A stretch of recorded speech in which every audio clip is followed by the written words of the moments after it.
Assalamu alaikum. Muhammad's Sunday Lectures, brought to you by the Nation of Islam, Muhammad's Temple Unite. Assalamu alaikum. As always, we open up our meetings in prayer. So at this time, I ask each and every one of you to stand in the position of prayer. And for those of you who are tuning in for your very first time, here at Muhammad's Temple of Islam, we are taught to pray in this manner, standing erect with our heels touching at a 45-degree angle, our hands extended as if we're receiving a gift, our heads slightly bowed and our eyes closed to this wicked world. For those of you who know the prayer, say along with me. In the name of Allah, the Beneficent, the Merciful, all praises due to Allah, the Lord of all the worlds, the Beneficent, the most merciful Master and Savior of this day of judgment in which we now live. Thee alone do we serve, and to Thee alone do we beseech for Thine aid.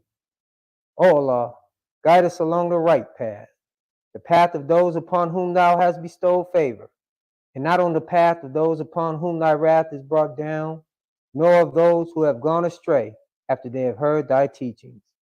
Ameen. In the name of Allah, the Beneficent, the Merciful, we can never give thanks and praise, enough thanks and praise to the one God, the Mahdi in the Muslim world, and the Messiah of the Christian world. And I speak none other than Master W.D. Farad Muhammad.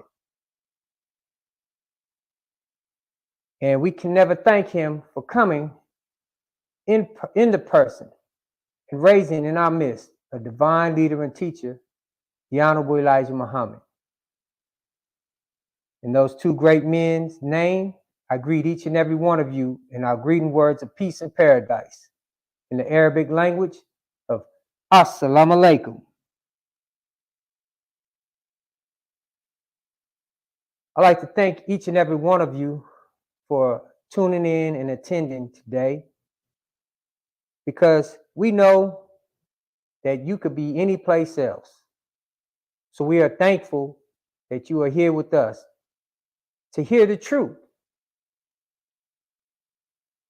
to receive some of the message that was delivered to us by the messenger of Allah, the Honorable Elijah Muhammad. My name is Brother Minister Daniel Shabazz, and I'm just your brother here to help and assist in getting you to the truth.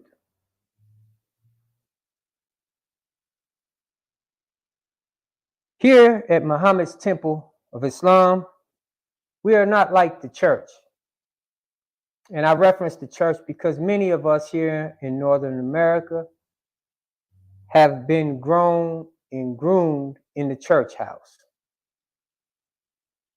And we're accustomed to certain styles, or we're accustomed to a certain way of praising and worship or learning about religion or God. Well, here at Muhammad's Temple of Islam, we are taught by the Honorable Elijah Muhammad that we do things different. A few things you may notice when attending a Muhammad's Temple meeting. One thing you're going to notice is that we don't have a band or a choir, no musical instruments. And it is not that we don't like music or we hate music. No, we understand that we are the creators of music. However, the Honorable Elijah Muhammad teaches us that we're not here to entertain anyone. In Muhammad's temple, the temple is a place of learning. And just like any place of learning, we want your full and undivided attention. So we don't have musical instruments playing, and we don't have a choir singing and doing dances of praise and worship. The Honorable Elijah Muhammad teaches us that would only be a distraction from what it would distract us from what is being taught. So here at Muhammad's Temple of Islam, we do not allow any distractions inside of our meeting. And that includes song and worship. Because again, brothers and sisters, we want your undivided attention.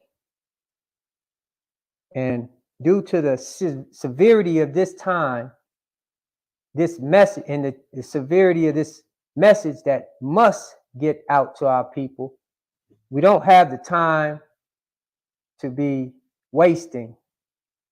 We must get this message to you all in time before it's too late. Now, before we get started with my lecture today, I would like each and every one of you to go and grab a pen and some paper.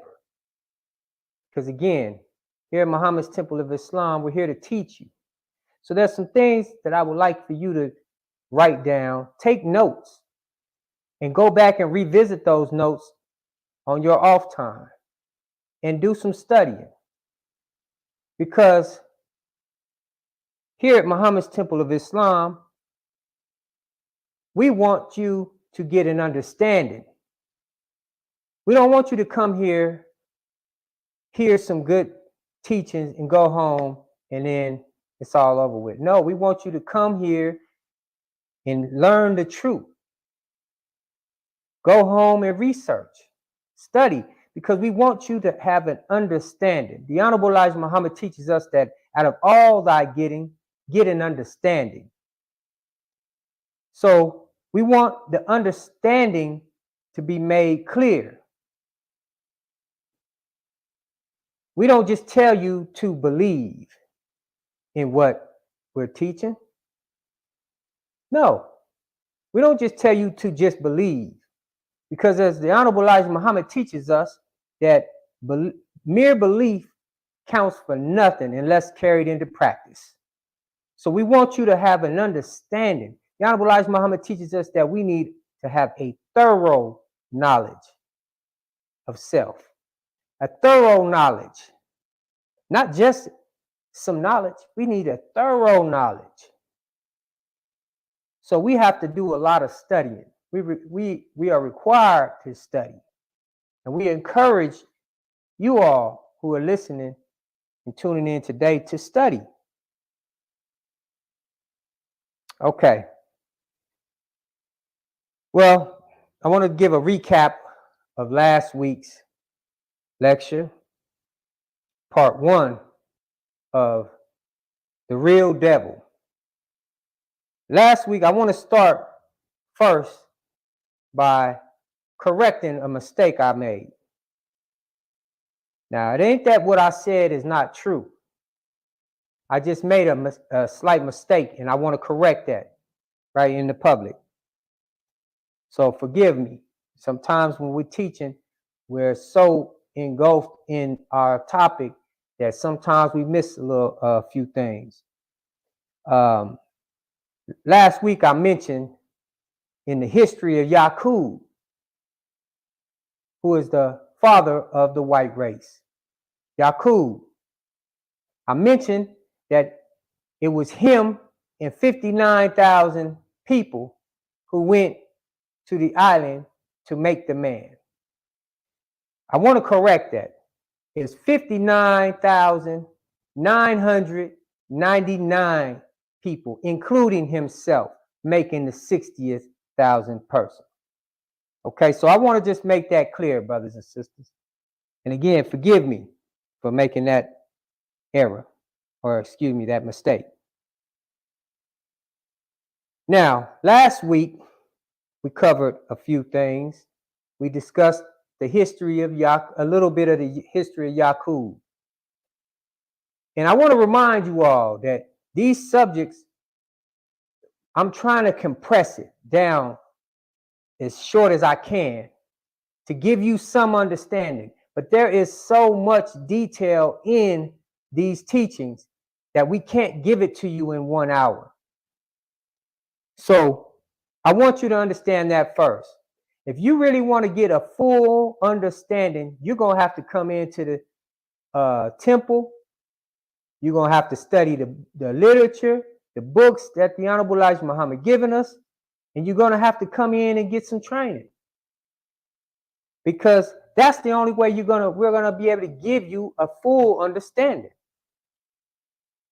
But I will try my best, and Allah willing, you will get some understanding today. So last week we covered a little bit of the history of Yaqub.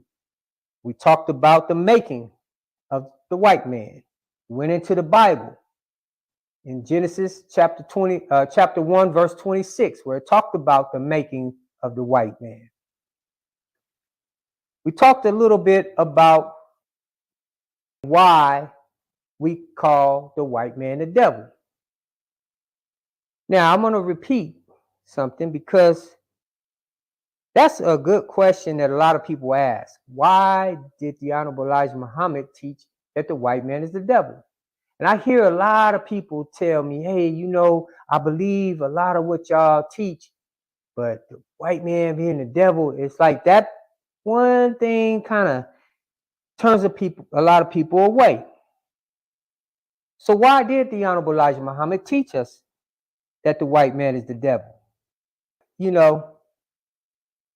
It's not that we want to make mockery of the white man.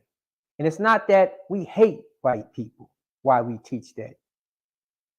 As I mentioned last week, it's due to the nature of the white man that makes him a devil. For some people, they have a hard time digesting that. And I get it. For me, in my case, it was a little bit different. I didn't have a hard time to digest that when I first heard it. And that's due to my history with white people. When I was in elementary school, 2nd grade, I never forget this in life. And I've told this story many a times throughout my life. But when I was in 2nd grade, I went to an elementary school in Texas, San Antonio, Texas. And at that time, it was predominantly white. Matter of fact, it was all white. There were 3 black people at the entire school. Me, a sister, and a half-breed brother. Just us 3. We were the only 3 black people in the entire school. Now, when I say it didn't take much convincing to me to understand how they can be the devil, it's because when I was growing up in that elementary school, you got to put yourself in the mindset of a child. Okay? I'm in the 2nd grade. I'm a child. And in my classroom, I was the only black person in my class. Remember, there was 3 black people in the entire school. But in my classroom, I was the only one. So I would hear conversations, overhear other people talking. And also, sometimes they'd be talking at me or about me. I remember specifically watching Roots in class for Black History Month. That's right. Back in my days, we watched Roots in class. I don't know what they're doing today. But in my day, we used to watch Roots. So we watching Roots. And I'm going to tell you, when I was a child, I hated Black History Month due to this reason. I hated it. I used to hate it because I felt embarrassed. And it's a shame that I have to say this, or I had to feel this way. But I felt embarrassed because all of the white children in class would make fun of black people on that movie. And everybody would look at me. I remember when there was a scene where Kunta Kinte was getting beat, and they was asking him, "What's your name, boy?" And he kept saying Kunta. And every time he said Kunta, they whip him. Wham! And they asked him again, "What's your name, boy?" Because they were trying to force him to become Toby, to take their name, to accept their name. So every time they whoop him, the class will start laughing, and they look at me. Now I'm in the classroom, all eyes on me, and they laughing. I'm looking at the movie, and I'm like, this is messed up. I'm hurt. So movie goes on. There was other scenes too that really stood out. There was a time where one of the white boys in the class repeated something said in the movie, which said nigger. Everybody looked at me. Then there was a time where Kunta got his foot chopped off. For some reason, that was the part that really got to me the most. When they chopped Kunta's foot off for running away. I was proud that he ran away, but he got caught. And when they chopped his foot off, a rage went through me. Now I'm a child. And when they chopped that foot off of Kunta, the classroom erupted. They laughing and joking. At that moment, I was furious. I was angry because I thought that was horrifying. Now remember, I'm a child. So fast forward to today, my first time hearing this knowledge, it didn't take much convincing for me because I've seen a lot of things in that school. There was some things that I didn't even mention. Besides me getting chased home from school, I got chased home from school every single day. Every day. I don't remember one day they didn't chase me and the sister home from school. Now, here we are today. And when I heard this, I knew this was true. I knew this was true just off of the history that I learned in school about these people. So it didn't take much convincing for me, but for some people, it takes a lot of convincing. And I understand it. I understand it after being raised up from my mental condition into the knowledge. I understand why it's hard for our people to understand and accept, because we're trained or programmed a certain way. Now, we covered quite a bit last week, and I pray that many of you watching today got some understanding. So we're going to move a little bit forward and try to open this can up a little bit wider. Now, we got to understand this. It's a must that we understand this. Why? What is the importance of understanding who the devil is? Well, the importance of us knowing who the devil is so that we will no longer be deceived, and we won't fall victim to his deceit, his lies, his hate, and fall victim to some of his heinous crimes against us. See, we need to know and be able to recognize and identify the devil so we can separate ourselves.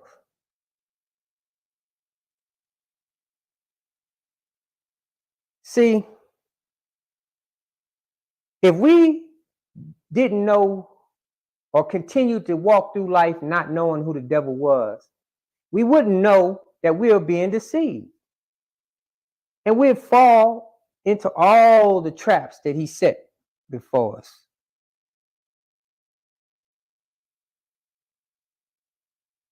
Now,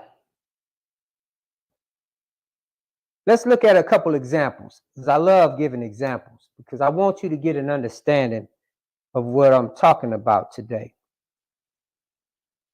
You know, for example, if you're able to recognize and identify a thief, right? And you know this man is a thief. You won't leave your jewels or your expensive um, possessions around this man. Is that right? Why? Because you don't want him to steal from you. You won't invite this man in your house knowing you got valuable goods in your house. Is that right? You won't tell this man the things that you have hidden because you know that he will be plotting to get it. Is that right? Well, that's the same purpose of knowing who the devil is today. If you knew of a killer, you would do everything you can to avoid it. Is that right? Y'all ever watch the movie Friday? Well, on Friday, everybody would see Debo coming. And what they do when they seen Debo coming? They start tucking their chains and taking off their watches and rings and hiding all of their expensive things, right? Why? Because they knew that Debo was a robber. And if he seen something he liked, he gonna take it. Is that right? But if they did not recognize Debo for who he was, what do you think would happen? They would be Debo's victim. Is that right? And that's the importance of us knowing who the devil is so we won't fall victim to the devil. It's just like, let's just say you're in a desert, right? And you run across a rattlesnake, right? Would you go and pet the rattlesnake and start playing with it? No, because you know what the rattlesnake is. You know the rattlesnake is a deadly snake, right? Now let's just say you didn't know.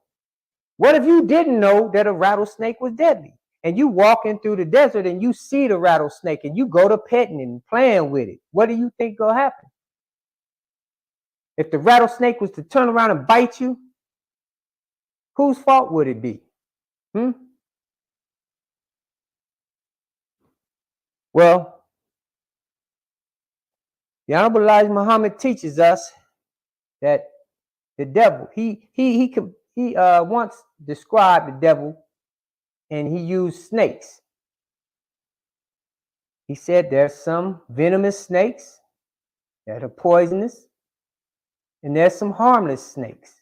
There's some big snakes, there's some little snakes.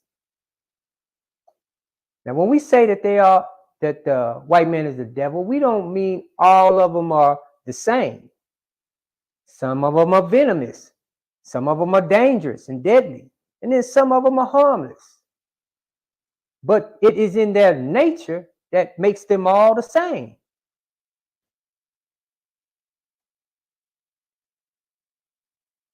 So, knowing that they are the devil, it is wise that we do what we can to stay away and stay out of the harm of them and stay away from them as far as avoiding the traps that they have set for us. And by knowing them, it increases our chances of avoiding their traps, their deceit, their hateful acts towards us. Let's look at another example. Let's just say in 1555, right? When some of our people were brought over here on boats. Let's just say in 1555, our people knew the devil, the white man was the devil, right? Let's just say in 1555, our people knew who they were. Do you think they would have allowed them to get them on the boat and bring them off their land onto shore, get into the ocean with these people, knowing who they are? Do you think that they would allow them to do that, take them away? Let's think over this, brothers and sisters. You think they would allow them to get them on the boat shackle them up once they were in the middle of the ocean, get them over here, beat, lynch, rape, kill, and divide them up from their families and sell them as property. If they would have known who they were, do you think they would have allowed that? Think over this, brothers and sisters. Now ask yourself this: what kind of man would do that to another people? What kind of man would take a people, put them on, trick them into getting on a boat, get them on the boat, sail in the middle of the ocean, pull out their weapons, start handcuffing and beating and chaining them up, get them to a land, divide them up from their families, sell them, and beat them into submission? Kill some of them just to prove a point in some of the worst ways known to man. What kind of man would do that? Ask yourself this. Do you know what happened during the transatlantic slavery trade? Do you know some of the things that they had done to our people? They used to do some of the most wicked things that a man has ever even heard of. You know, they would take a pregnant woman. They would cut the pregnant woman's belly. And when the baby fell out, they'd take the heel of their boot and stomp the baby's head and squish it right in front of the other children and other family and others to install fear in those people. Do you know they used to take a pregnant woman with the child inside of her and other children beside her, take the husband, tie him up, throw hot tar on him, throw chicken feathers all over him to humiliate him, tie his feet to a horse, set him on fire, slap the butt of the horse so the horse would take off and drag that man until his flesh falls all off of his bone. That's sick. What kind of man would do something like that? Ask yourself that. What kind of man would do that? What kind of man would take a man, put him in a steel box, and set the box on fire and watch that man alive burn to death inside of a steel box? What kind of man would take a man, tie him to a stake, and set him on fire alive while they got everybody watching? You know, I seen a picture, and I have this picture too of a lynching, where they lynching this brother. They got him chained to a stake with chains, and he's burning on fire, and you can see the pain in this man's face. And then all around him is people. It's like the whole neighborhood came out to watch it. You got people in the crowd eating popcorn while they watching this man suffer. You got people up there smiling. You got children out there watching this. What kind of people would do that? Ask yourself this.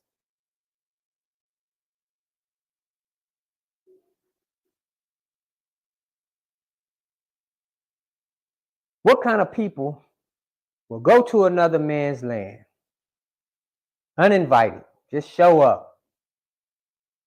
Go over there, act friendly, act like he's a friend, turn right around and betray the man. Kill off all the men, rape the women, and steal the land. What kind of man do that? Now, I want you to think about this. Where in history do you find the original man doing that? Where in history can you find black people doing these type of things?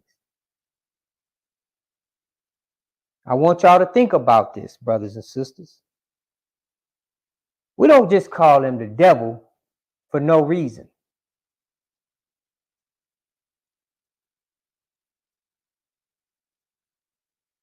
You might say to yourself, Brother Daniel, all people do evil and wickedness.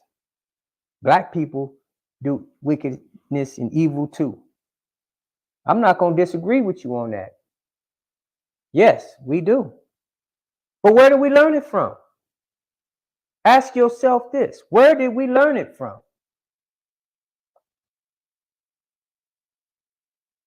We got to study history, brothers and sisters. The Honorable Elijah Muhammad, and I love to repeat this over and over because it is so true.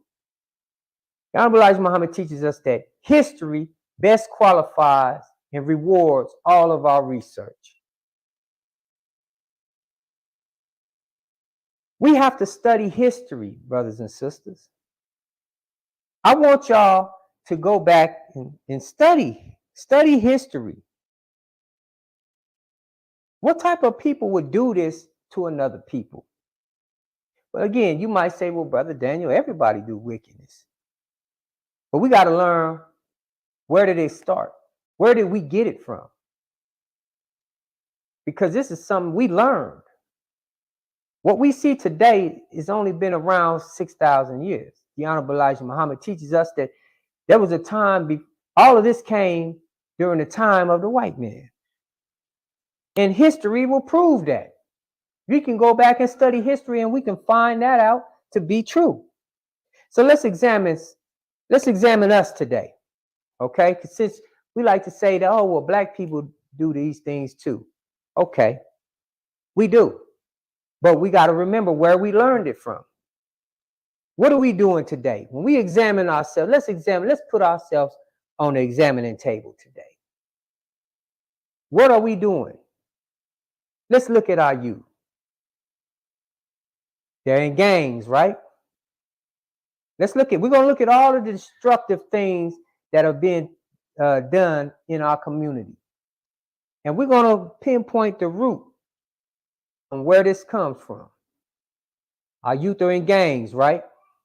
Not just our youth, because we got some grown men today that are well up in age, still gang banging.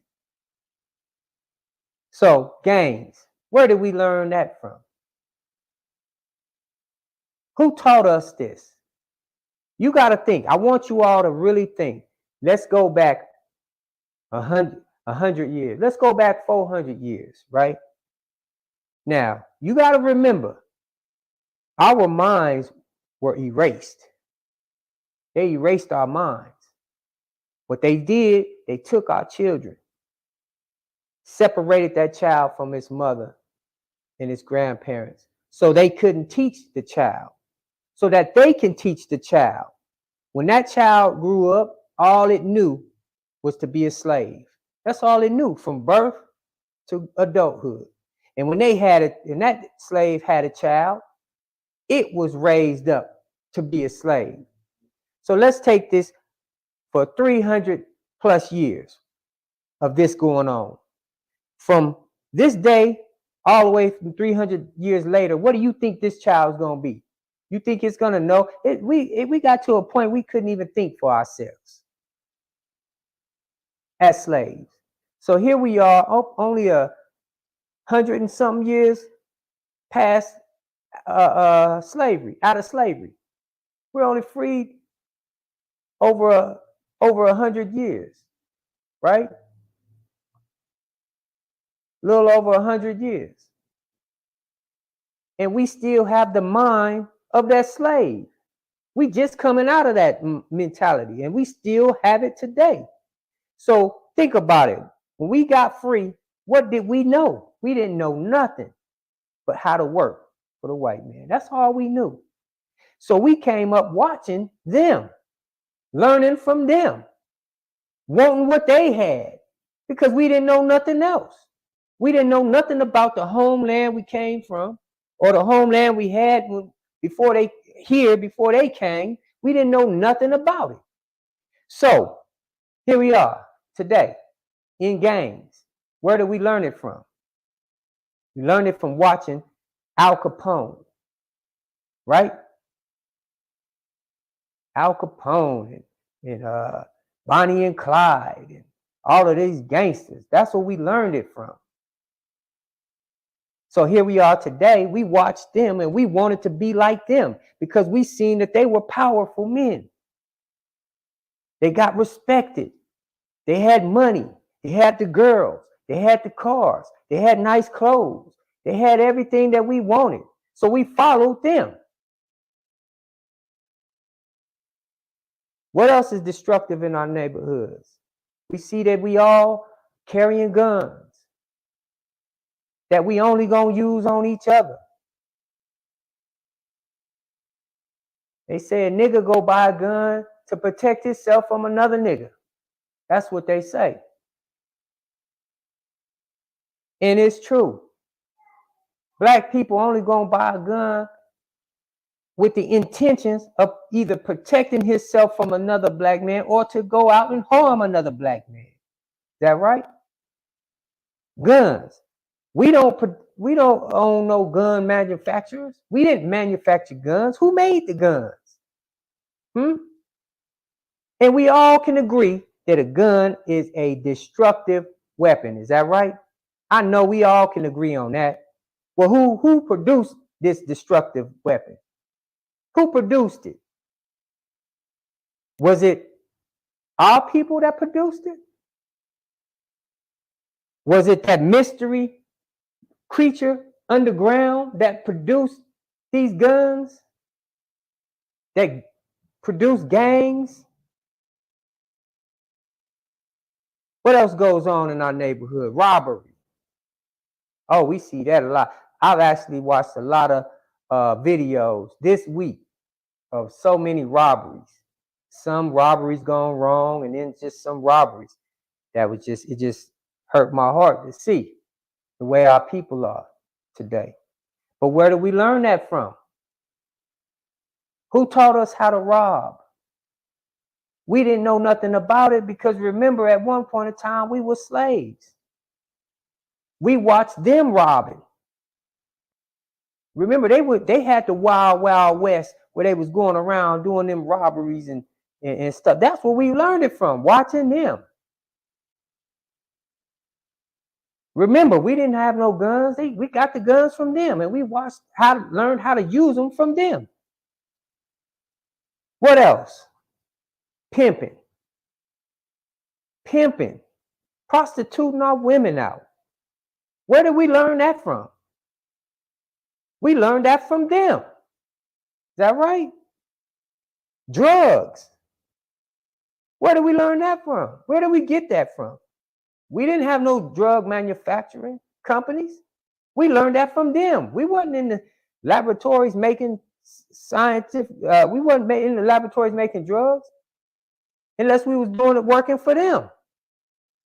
But where do we get these street pharmaceuticals from? We learned it from them. We got it from them, right? Come on. Alcohol. Where did we get alcohol from? We learned it from them, right? I remember, tell y'all something, share something with y'all. I used to be an alcoholic. I was heavy into drinking. And as an alcoholic, we don't make some of the best choices in life or clear decisions in life. You make some stupid choices. So we can all agree that alcohol, it alters your state of mind. And that's not a good thing. That's a bad thing. It takes you away from your original state of thinking and alters your mind. So Another thing, homosexuality. Where do we get that at? And it seems like we're targeted for that. Nowadays, black people are the poster child for homosexuality. Look at us. Don't nothing scream homosexuality louder than a black man or a black woman. We take it to the extremes, don't we?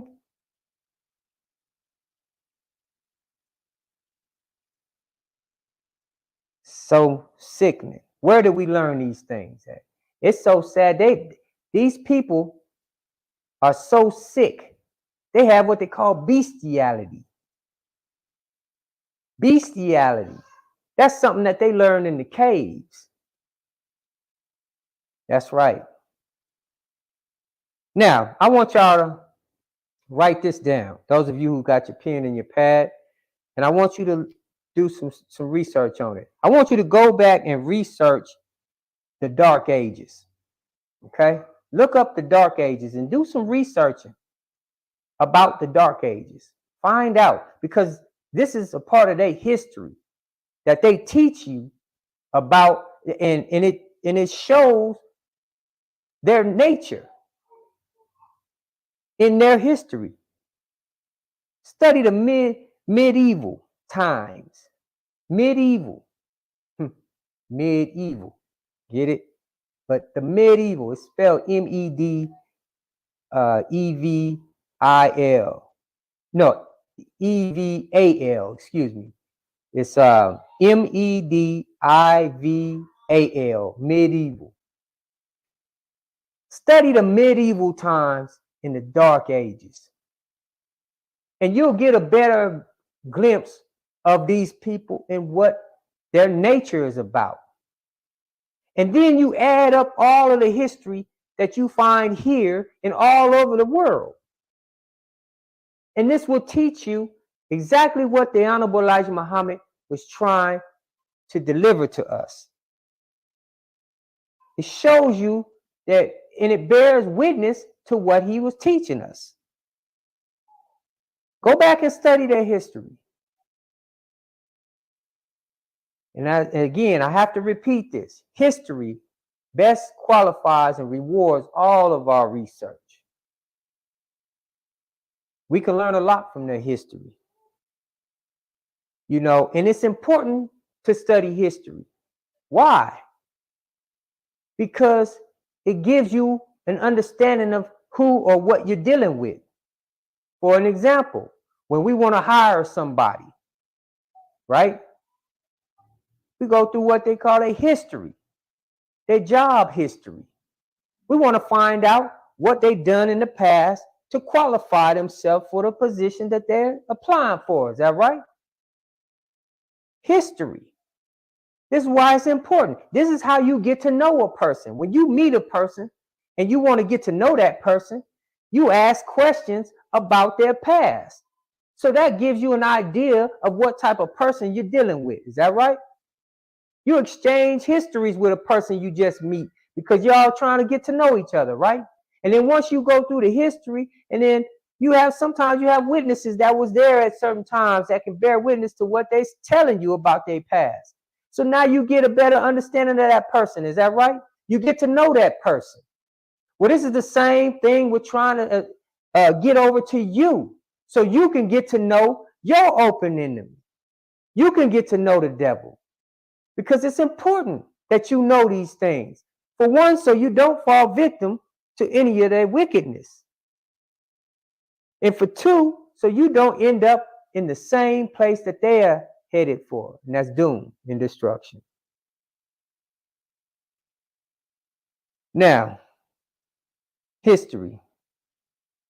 See, we can all agree that history teaches us a lot about a person, place, or thing. Well, this is all what the Honorable Elijah Muhammad was given to deliver to us by Almighty God Allah.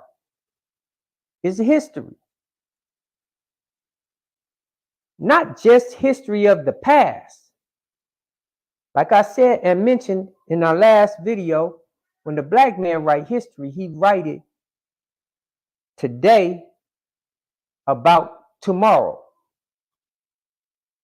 So we also have the history, meaning from the beginning to the end of this devil's rule.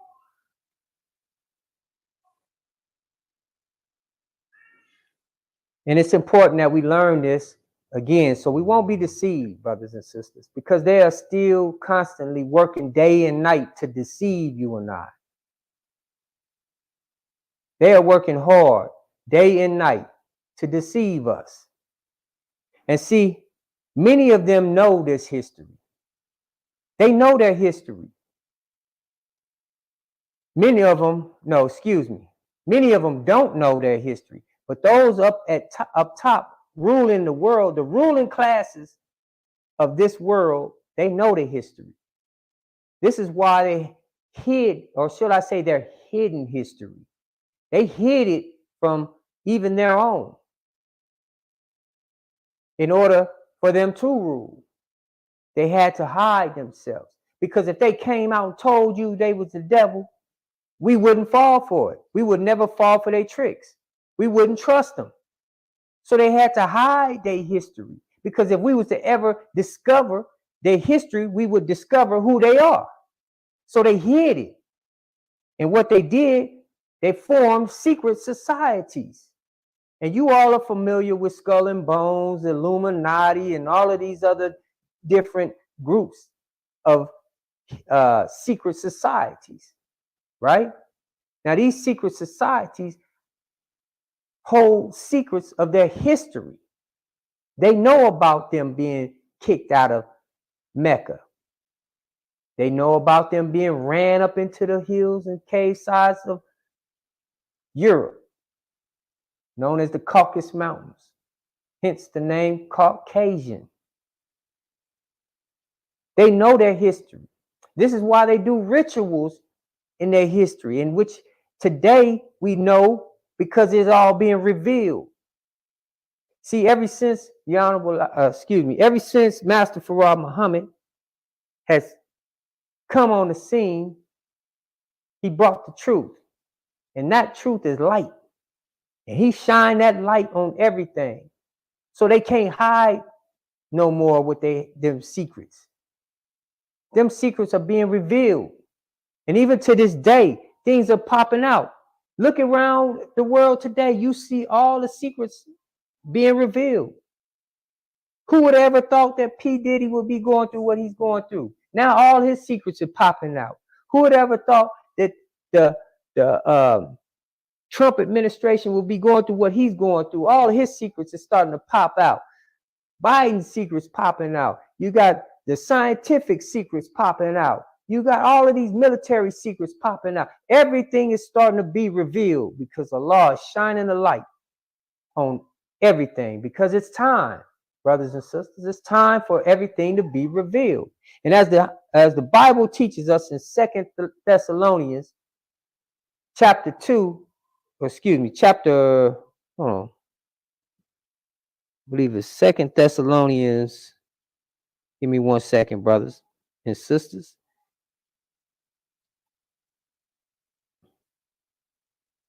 Yeah, it's 2 Thessalonians chapter 2, verse 3 through 10. And it teaches us that the man of sin must be revealed. Is that right?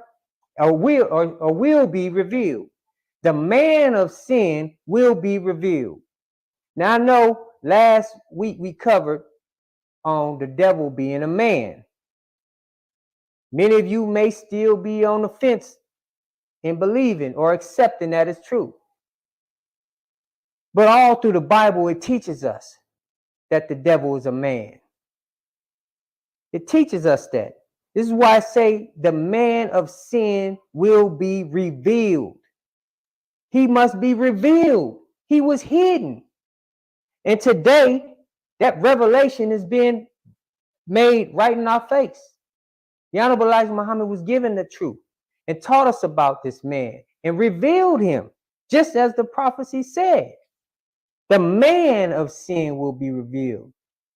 You mean the creature underground No, the man of sin. You mean the snake in the garden? Nope. The man of sin will be revealed. You mean the spirit demon? No, the man of sin will be revealed. Who is that man? None other than the white man. Yakub's grafted devil. Now, it's a lot in their history that was hidden, and it was a mystery. It was a mystery. But again, since Master Farad Muhammad's coming, a lot of things just started unwinding, unveiling, and it's progressing day and day and day. And now we know, many of you know, if you study the Skull and Bones or the Illuminati, you know that they have a ritual where they walk across hot coals. Is that right? Do many of you even understand why they do that? They walk across the hot coal because that is a part of their history. They are reliving out their history that took place when they was ran out of Mecca. They was ran out of Mecca for doing the same things we see them doing today, causing mischief, right? Making trouble, telling lies. This is what they do. Look at the media today. We all know that they be lying. It's not a secret. They lie to us every single day. Been lying to us. And some of y'all getting ready for the big lie. Y'all lining up. Gonna be at them voting polls. Going to vote. Because somebody, and you gonna fall for the lie from the person you going to vote for. They lie to you every election. Tell you this, give you empty promises that they never fulfill. Never. But you'll run down there anyway. They lied to us about all of these things. They lied to us about the COVID. They lied to us about all of these things.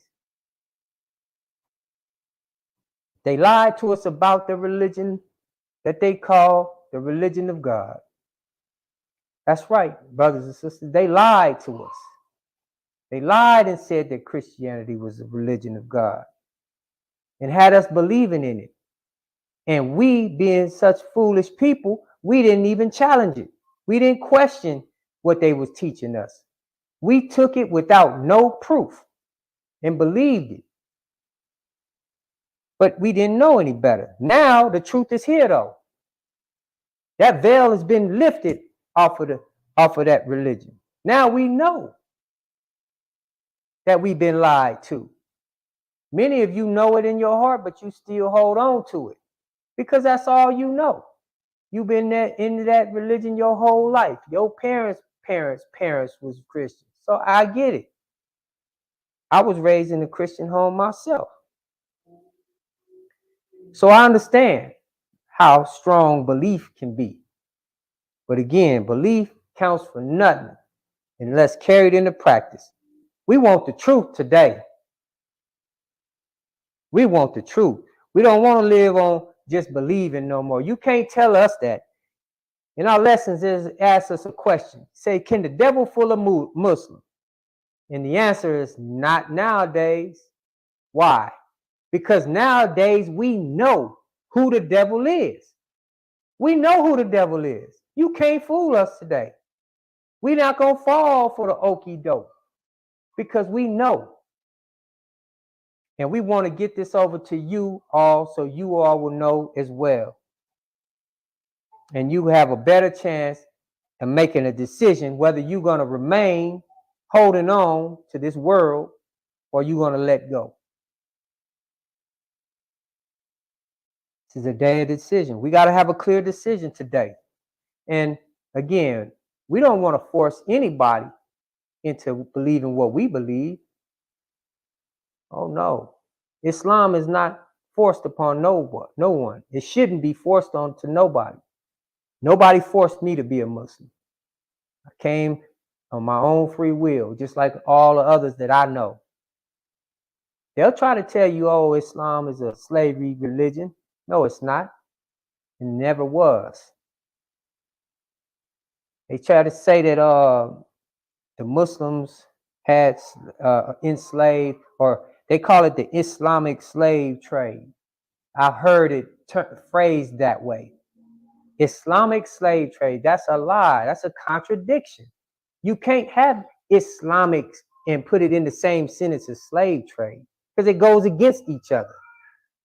It's a contradiction. You can't have peace and then make a slave out of somebody. That's a contradiction.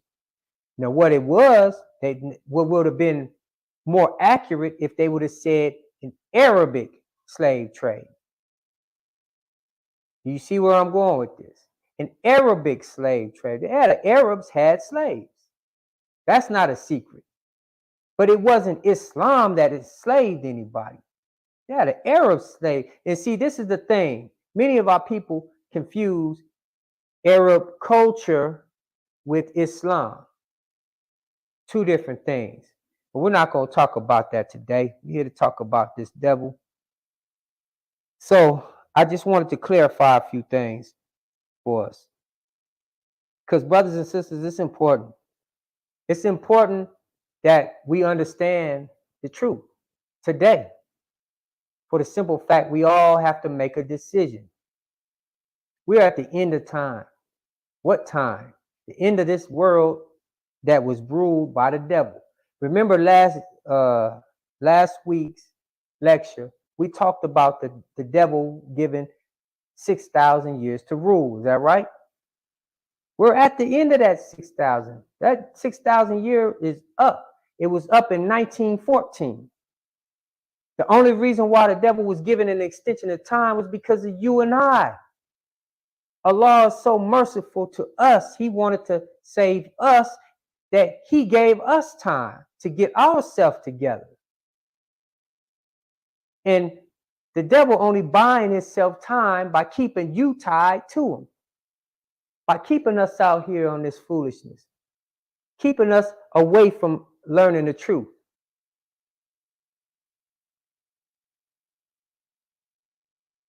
But time is going to run out for many of us. The Honorable Elijah Muhammad said you should accept the truth when you hear it. Because it could be over with tomorrow. It could be over with in 5 seconds. You should accept the truth when you hear it. And we don't have time to play around with you all. We don't have time to be playing.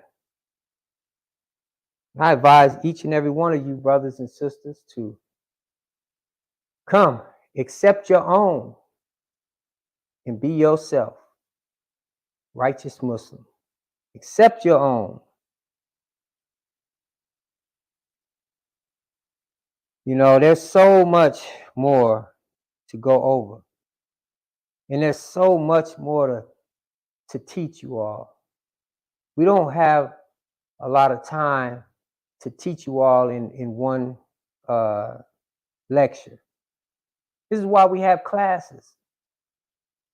This is why we have study material. We have study material that it could take so long just to go over one topic. And we want to get this over to you. So this is why we need you to come in so you can learn more. We can't raise a nation online. At some point in time, you're going to have to come on into the temple and let us build. Let us go to work. There's a lot to be done, brothers and sisters. And we're going to need each other to do it. So we're calling on you. We need you, just like you need us. We need each other. The Honorable Elijah Muhammad teaches us the importance of unity. And unity is one of the bases of our teachings. To unite. The oneness of God. In some places, we're all described as a body. Allah being the head. What does that teach you? That we are one. We're one body together. And this is what we're doing here at Muhammad's Temple United. We want to unite the body, bring the body back together. How long, brothers and sisters, are we going to go divided? How much longer will it take for you and I to come together and unite and become one? A solid wall. Our unity is more powerful than an atomic bomb. This is what the Honorable Elijah Muhammad taught us. Our unity is more powerful than an atomic bomb. We all know how powerful an atomic bomb is. But our unity is more powerful. Why? Because together there is nothing we cannot accomplish. And especially when we got the real God behind us. And he's with us. As long as we with him, he's with us. And he's proven that. If for those of you who disbelieve, I say go study the history of the Nation of Islam under the Honorable Elijah Muhammad. If God was not with him, there is no such thing as a God. God helped him build that nation to what it is. And we're going to cover that at some point in time too, because I want to go over a few things with you pertaining that. So at this time, I'm going to conclude my lecture, and I pray, Allah, that you got some understanding. And I want to extend the invitation to you all to accept your own. The Nation of Islam belongs to you, brother, sister. It's yours. You don't have to go through no ritual to be a member of your own nation. You don't have to pay no money to be a member of your nation. All you have to do is accept your own. Reclaim your own. It's yours. Reclaim it. That's it. It belongs to you. Allah, in the person of Master Farad Muhammad, came to give it to us, to offer it to us. Before his coming, we didn't know who we were. We didn't have a nation. Now we have a flag of our own. This is our flag. It belongs to you and I. It's a beautiful flag. It's a universal flag. That flag is telling us that everything in the universe is ours. Allah came to give us the kingdom. He said that this universe belongs to you. Not only just this earth, the whole universe. All we have to do is reclaim it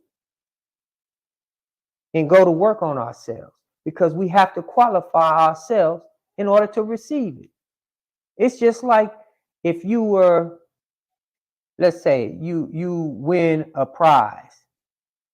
They have certain qualifications for you to get to receive your prize, right?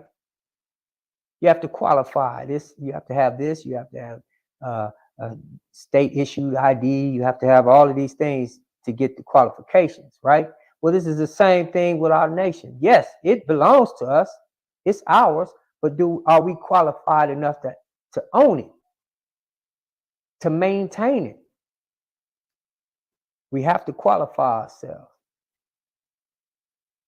And we have to get that brown germ up out of us. That's that devil inside of us. Meaning we have to go to work on ourselves. Let's go to work and perfect ourselves. Allah came to make us God. You heard it in the scripture. Ye are all gods under the Most High. So Allah came to put us back on our throne, to put us back in our rightful place. So we're asking you to come. Come, join onto your own. Again, you don't have to join the Nation of Islam. You're already a part of it. You're already a member. You just have to reclaim it. It's yours. So, brothers and sisters, for those of you who believe what you heard today is the truth, and you want to learn more, we ask that you come back. And we ask that you contact us. For those of you who are ready to reclaim your own, we ask that you contact us. For those of you out there who want to unite, who are already members, and you want to unite with your brothers, we ask that you contact us. We have a number that we're going to be providing here at the end of this broadcast, so stay tuned. And give us a call. Contact us. If you're in an area where there is no temple and you would like to be a part of the temple, contact us so we may direct you to the nearest temple, or we have other services that we can provide for you. And I want you all to be careful, brothers and sisters, because there's a lot out there. There's a lot out there that you can fall into a trap. The devil is wickedly wise, and he's after each and every one of us. He's after us because he knows that by having us, it extends his time. But his day is up. It's your day now. It's your time. Aren't you tired of being ruled by another man? When are we going to stand up and be the rulers of ourselves? It's time. Again, I pray, Allah, that you all have gotten some understanding of what was taught today. And I would like for you all to come back. Remember to invite a friend and family, because this information is important. And it's important that we get it out to each and every one of you so you have an opportunity and a chance to accept it. And a chance to make a decision, whether you want to accept it or not. It's totally up to you. If you don't want to accept it, that's fine with us. Now, I also want to say, invite you all out next week. Make sure you tune in. Our great brother from New York will be teaching a very powerful subject next week. So make sure you tune in. And Allah willing, our brother will deliver his message, the message to you. Okay, brothers and sisters, at this time, I ask that each and every one of you stand for prayer. As always, we're taught to open and close all our all our meetings in prayer. So at this time, I ask that you all stand in the position of prayer. In the name of Allah, the Beneficent, the Merciful. All praises due to Allah, the Lord of all the worlds, the Beneficent, the most merciful Master and Savior of this day of judgment in which we now live. To thee alone do we serve, and to thee alone do we beseech for thine aid. O Allah, guide us along the right path, the path of those upon whom thou hast bestowed favor, and not on the path of those upon whom thy wrath is brought down, nor of those who have gone astray after they have heard thy teaching. Say, He, Allah, is one God. Allah is He of whom nothing is independent, but upon whom we all depend. He neither begets nor is He begotten, and there is none like unto Him. And I bear witness that there is none to be served or worshipped besides Master Farad Muhammad. And I bear witness that the Honorable Elijah Muhammad is thy last and greatest messenger to we, the lost and found members here in the wilderness of North America. Ameen. Okay, brothers and sisters, at this time I leave you all in the same greeting of peace and paradise as I greeted you all in the Arabic language of Assalamu alaikum.